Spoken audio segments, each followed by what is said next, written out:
안녕하십니까, 박계비입니다. 이번 동영상에서는 치환적분에 대해서 설명하겠습니다. 치환적분의 공식은 이렇게 좀 복잡합니다. 하지만 이것을 사용하는 저 박계비만의 간단한 방법을 소개해 보겠습니다.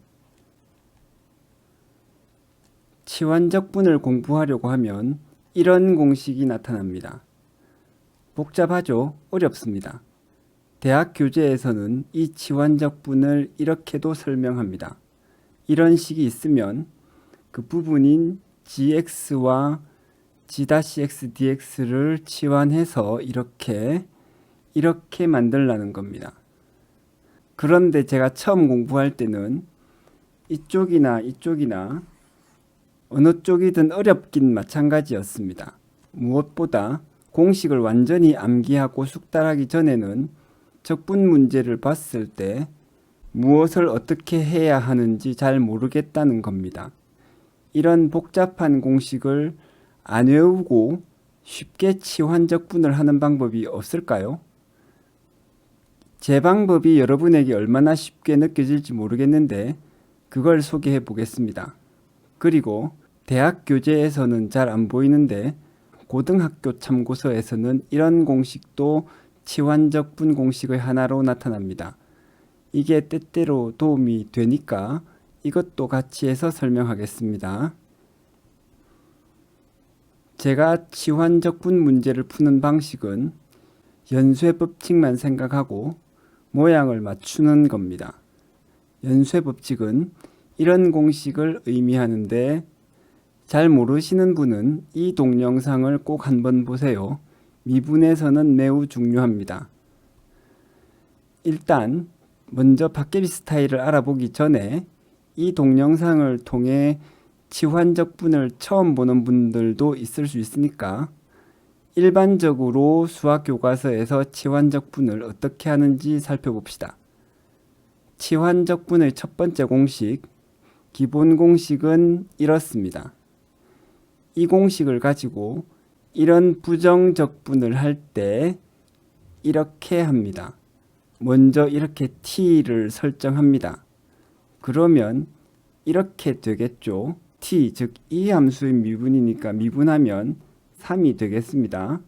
이것을 dx 중심으로 풀면 이렇게 됩니다. 이제 이것을 원래 식의 dx 자리에 넣는 겁니다. 그래서 dx 자리에 이것을 넣으면 3분의 1이 1로 가고 t는 1로 갔습니다. 그러면 이렇게 되죠. 사인을 적분하면 마이너스 코사인이 되니까 그 다음에 t 자리에 원래 함수를 넣어줍니다. 이렇게요. 이렇게 되긴 하는데 이런 걸 보면서 느끼는 것은 수학자들이 참 쉬운 것을 어렵게 설명하는 놀라운 능력을 가졌다는 것입니다. 저는 이렇게 안 합니다. 저는 다른 방식으로 접근합니다. 그냥 여기서 출발합니다. 기본 공식에서는 g-tx가 있는데 여기는 안 들어있죠. 왜냐하면 이 문제에서 보듯이 적분 문제가 이런 형식에서 출발하지 않고 이런 형식에서 출발하기 때문입니다. 여기에 g-x가 있으려면 요거의 미분 형식인 3이 어딘가에 있어야 되는데 없죠? 그 다음에는 이렇게 합니다. 왜 이렇게 하냐 하면 기본적으로 적분해야 하는 f의 변수가 gx이기 때문입니다. 그래서 dgx를 만들어 주는 거죠. 요거를 일치시켜 주는 거예요. 그런데 그냥 분모만 만들어 주면 안 되니까 분자까지 합쳐서 이 전체를 1로 만들어 줍니다.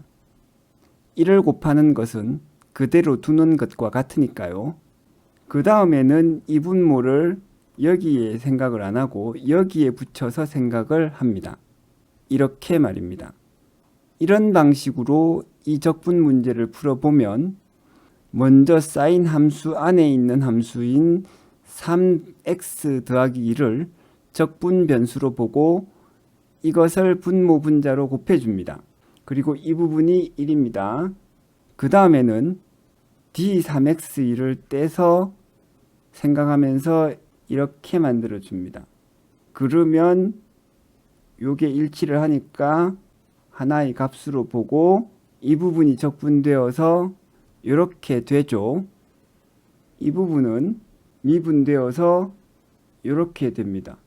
왜냐하면 요거를 미분하면 3이 되는데 요게 분모에 있고 요게 분자에 있으니까 거꾸로 해서 3분의 1이 되는 겁니다.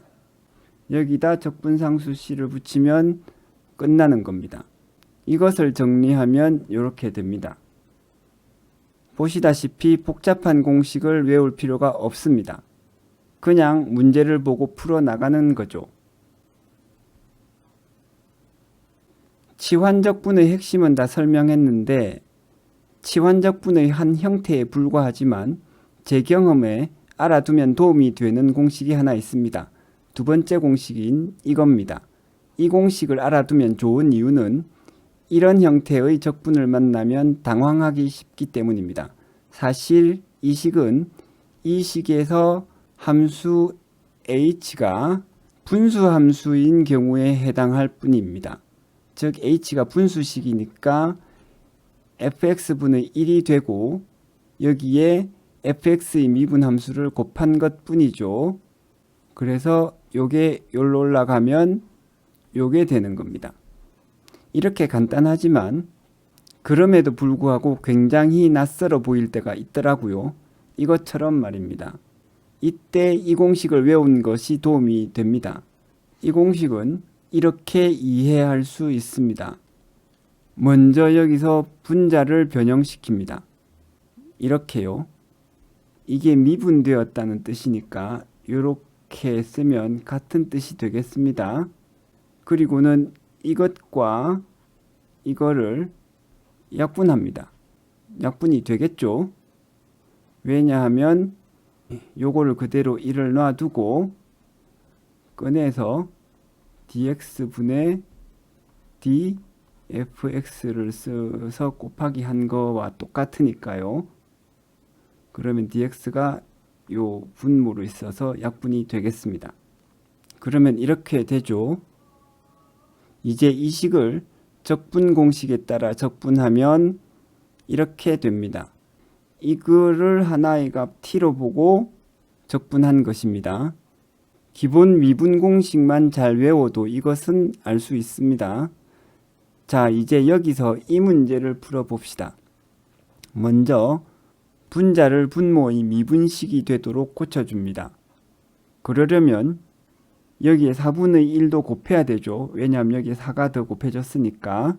그래야 원래와 똑같아집니다. 그 다음에는 공식에 맞춰졌으니까 이렇게 적분을 합니다. 이것이 교과서에 나오는 치환적분 방식입니다. 물론 역시 저는 이렇게 안 하죠. 그럼 팟개비 스타일은 어떻게 하는 거냐? 먼저 분모인 2x제곱 더하기 3에 초점을 맞춰 이렇게 씁니다. 역시 1을 곱한 셈이 되는 거죠. 그리고는 이 부분을 그대로 두고 이 부분은 이쪽에 분모로 뺍니다. 요렇게요. 그래서 이렇게 됩니다. 자, 여기서 중요한 것이 이 x와 이 4x분의 1이 곱해져서 x가 약분된다는 겁니다. 그래서 여기가 1이 돼야 돼요. 요거는 4가 되고 이렇게 말입니다.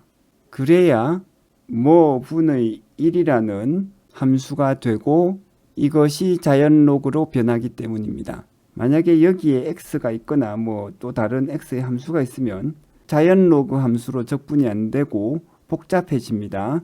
이제 이렇게 됩니다. 요것을 하나의 값으로 보고 자연로그를 만드는 거죠. 이 내용을 일반화시켜서 생각해 보면 여기서 출발하는 겁니다.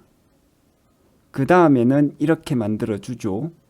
그리고는 이렇게 연결해 줍니다. 요거를 역시 여기로 옮겼어요. 분모를 그대로 유지하면서요. 그래서 이 부분이 이렇게 되는 거죠. 이렇게 요거는 그대로 왔습니다. 마지막에 적분상수.